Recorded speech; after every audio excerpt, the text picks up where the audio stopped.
What is degree of attention? What happens when you pay more attention to something? By Parag Jasani. YourDailyLife.blog. Despite exponential progress in mind and brain sciences, without a causal account of the human brain, knowledge about degree of attention, a phenomenon as ubiquitous as breathing, is still a mystery. Following is the first ever explanation of how the mechanism underlying degree of attention, that is, intensity of attention, works. Design of the human brain is not developed on a preconceived plan or a blueprint. It has evolved over thousands of generations based on the process of natural selection in a gradual manner. Such gradual development has enabled it to transit from processing information using lower amount of resources in earlier generations to higher amount of resources in succeeding generations, an ability it has retained that helps in optimizing its operations.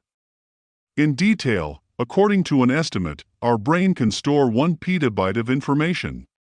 A computer with the same amount of information would require 1 gigawatt of power to process it, which our brain does with just 25 watts of power.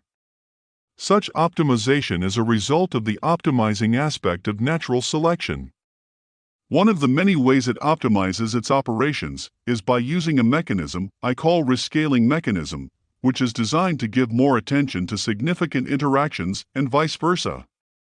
It does so by controlling what we call the degree of attention, in which System 1 controls the resources required to process its ongoing interactions. How rescaling mechanism works: System 2, with the help of System 1, evaluates how significant each ongoing interaction is to its goals, proportional to which it instructs System 1 to allot the amount of resources that are required to process it. Higher amount of processing resources are allotted when the significance is high, which offers more comprehensive processing, whereas lower amount of processing resources are allotted when the significance is low, which saves energy. In other words, when you pay more attention to something, System 1 allots and utilizes higher amount of resources to process it and vice versa.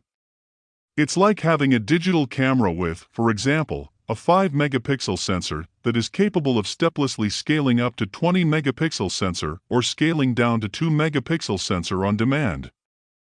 An example of the same is when you hear a news item, System 2, with the help of System 1, evaluates it. If it detects it as significant for you, for example, a road accident very close to your house, as it may involve someone close to you, it instructs System 1 to allot proportionately higher amount of resources to process it.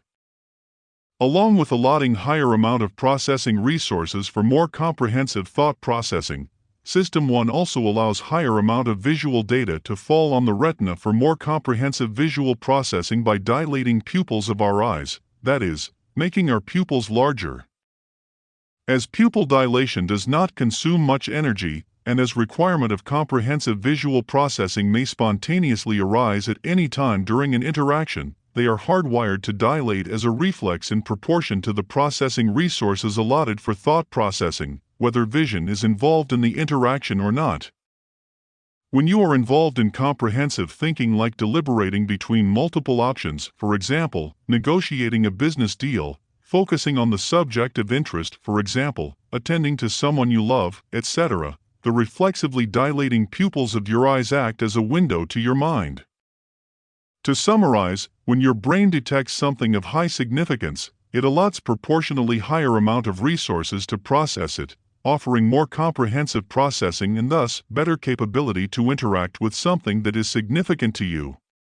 Conversely, when your brain detects something of low significance, it allots proportionally lower amount of resources to process it, thereby saving on energy.